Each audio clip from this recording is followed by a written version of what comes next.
علم کتنی قیمتی چیز ہے. قرآن مقدس کہتا ہے هل يستوي الذين يعلمون والذين لا يعلمون. علم والے اور بغیر علم والے دونوں برابر نہیں ہو سکتے. فرق ہے. اللہ نے فرق بیان فرمایا. علم بہت بڑی چیز ہے. اب یہاں علم سے مراد علم دنیا بھی ہے اور علم دین بھی ہے، لیکن ہم سب سے زیادہ اہمیت جس کو دیتے ہیں وہ علم دین ہے.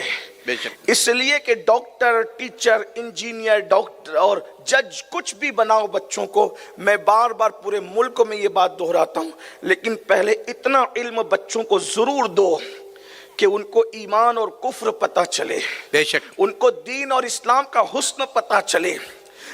فرض جتنا ہے علم ہر بچے اور بچی کو آنا چاہیے.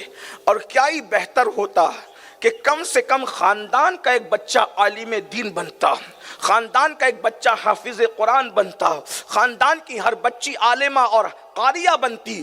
اس کی وجہ یہ ہے کہ کسی بہت بڑے مفکر نے کہا تھا مرد جب دین پڑھتا ہے تو دین جو ہے وہ گھر تک رہتا ہے، لیکن جب عورت دین پڑھتی ہے تو دین مکمل خاندان تک رہتا ہے، نسلوں تک دین منتقل ہوتا ہے. میرے پیارے آقا صلی اللہ علیہ وآلہ وسلم کے پیارے دیوانوں، میں آپ کے سامنے کچھ باتیں رکھنا چاہتا ہوں.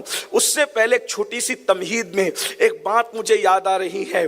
ہم لوگ بیٹھتے ہیں، باتیں کیا کرتے ہیں، اس کا کس کے ساتھ چکر چل رہا ہے، ہم بیٹھتے ہیں بات کرتے ہیں، اس کی روزی روٹی کا کیا مسئلہ ہے، وہ تو بڑا شانہ بنتا ہے، وہ تو بڑی دادا گیری کرتا ہے، وہ تو بڑا کرپشن کرتا ہے، اور تو عورتوں کے ساتھ نظر آتا ہے. عورتیں بیٹھتی ہے تو وہ بھی کچھ ایسی باتیں کرتی ہے. یعنی کم زیادہ کچھ ہم سب ایک دوسرے میں لگے ہوئے ہیں. ایک بات میں آپ کو بتاؤں، اگر ہو سکے تو ایسا کیجئے، جب بھی بیٹھیے یا تو تجارت کی بات کیجئے یا تو کسی کو فائدہ پہنچانے کی بات کیجئے، اور کوشش کیجئے کہ کسی بھی محفل میں بیٹھیے تو علم پر ڈسکس کیے بغیر مت اٹھیے. علمی مسائل مثال کے طور پر، اور میں تو یہ کہتا ہوں کہ جاہلوں کے ساتھ بیٹھیے ہی مت. جاہل اس معنی میں ان پڑھ کے معنی میں، ورنہ ہم کسی مسلمان کو جاہل نہیں کہتے، کیونکہ جو رسول اللہ کے دامن سے وابستہ ہو گیا اب وہ کبھی جاہل نہیں ہو سکتا.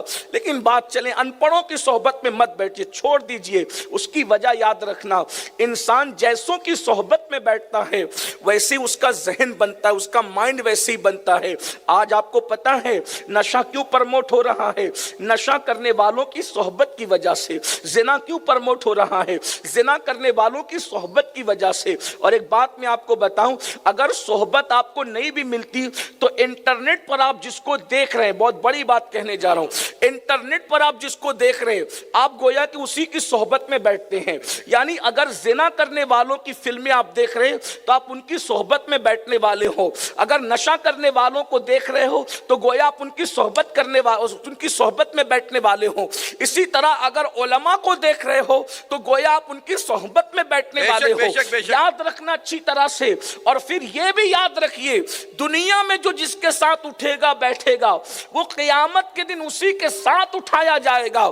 اب آپ کو یہ منظور نہیں کہ آپ کسی عالم دین کے ساتھ اٹھیں، کسی اللہ والے کے ساتھ اٹھیں. ذرا سوچئے تو صحیح، صحبت بگاڑتی بھی ہے، صحبت بناتی بھی ہے. تو کوشش کیجئے علم والوں کے ساتھ، اور علم والوں میں بھی ان کے ساتھ بیٹھیے جو علمی مسائل پر ڈسکس کرتے ہیں. اگر آپ نے یہ ماحول کریٹ کیا، نہیں کرنا ہمیں کسی کے بارے میں بات، اس کا کرتا چھوٹا، اس کی آنکھ چھوٹی، اس کی یہ سب غیبت کر کے ہمیں زنا سے بدتر کام نہیں کرنا. الغیبت اشد من الزنا. بیٹھو تو علم کے موتی لٹاؤ. دسترخوان پر بیٹھو تو بھی علم کی بات کرو، سماج میں بیٹھو تو بھی علم کی بات کرو، شادی بیاہ میں بیٹھو تو بھی علم کی بات کرو، موت میت میں بیٹھو تو بھی علم کی بات کرو. کیونکہ آپ نے جو علم کا موتی بکھیر دیا ہے، جب تک اب یہ آگے بڑھتے رہے گا اس کا ثواب آپ کو ملتا رہے گا.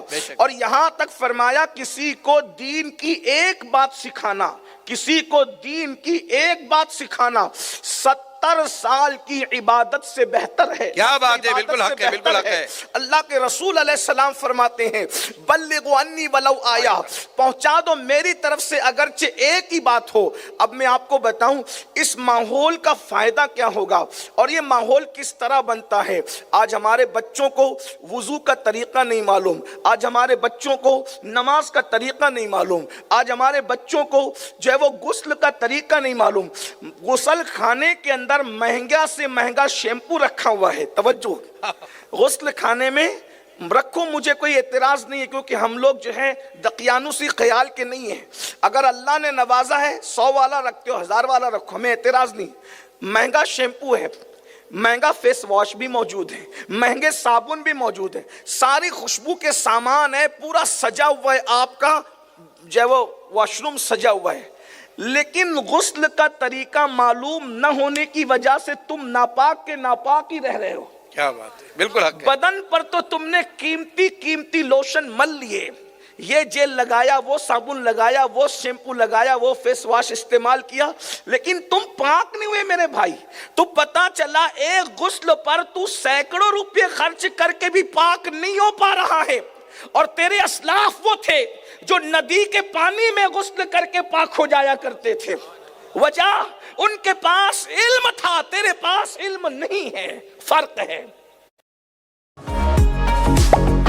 ندی کے پانی میں غسل کر کے پاک ہو جایا کرتے تھے. وجہ ان کے پاس علم تھا، تیرے پاس علم نہیں ہے، فرق ہے. ان کے پاس علم تھا. تو جس کا جو غسل ہی نہیں کر پا رہا ہے، جو ناپاک ہی، 3 بچے ہو گئے یہ ناپاک، اس کو غسل ہی نہیں آتا، اس کا غسل کبھی اترا ہی نہیں. 4 بچے ہو گئے، اس کا غسل کر، تو جو ناپاک رہے گا، وہ جو جنبی رہے گا، اس حالت میں مرے گا تو اس کا کیا ہوگا. جو عورتیں غسل نہیں سیکھ پاتی ہیں وہ ناپاک ہی رہے گی، کیا ہوگا. تو بات یہ ہے علم نہیں ہے، بچوں کو سکھانا ہوگا. اور اس کے لیے ماحول ماں باپ کو بنانا ہو، گھریلو ماحول کے اندر ماں باپ کو علمی ماحول